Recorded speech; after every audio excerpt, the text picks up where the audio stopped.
Arriving on the crowded dock after a tumultuous voyage across the sea, Clara Kelly was happy to finally see the land she dreamed so much about. An immigrant from Ireland to America, she came to this new land of opportunity with a supreme goal in mind: make enough money to send to her family back home and sustain them as things with their tenement farm were on shaky ground. It was, after all, her duty.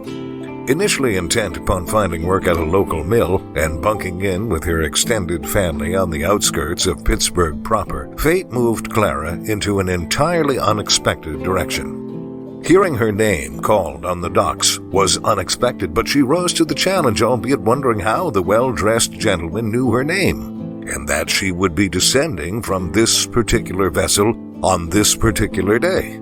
But after a few questions and a stilted carriage ride with two posh-looking young ladies who obviously bore higher stations than she, Clara realized the man had made a mistake. The Clara Kelly he was looking for, a young lady from overseas, set to be a lady's maid for the wealthy Mrs. Carnegie, never got off the boat. Instead, the present Miss Kelly slid into her place like so much silk over ivory skin, determined to make the best of her surprise stroke of luck. Working for Mrs. Carnegie was never going to be easy. Clara expected as much right from the start.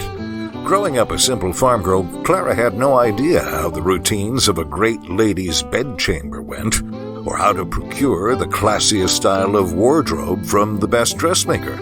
And it's not as if Clara had any help from the other servants in the great house, other than the boisterous cook, Mr. Ford, it should be mentioned, but no one seemed to have any use for her. Jealous they were of her elevated station and their rather equal lines of work.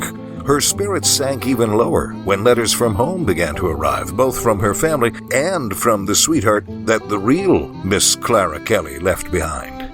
Every day she woke up, she was reminded that she's living a life that does not belong to her, but she couldn't afford to tell anyone the truth.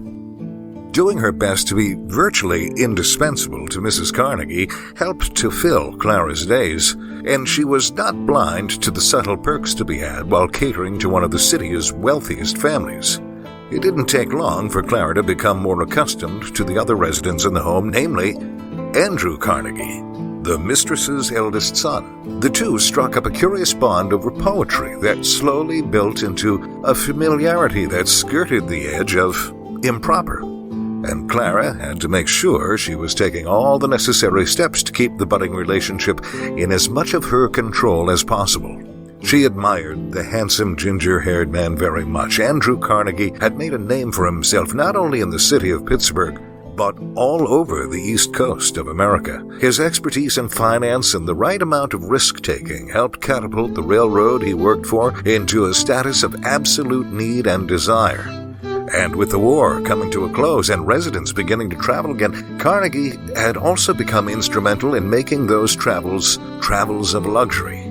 But of all the things that held his interest, the quietly charming Miss Kelly was the most intriguing. Although he had to court her in complete secrecy, Mr. Carnegie was determined to add her to his catalog of investments.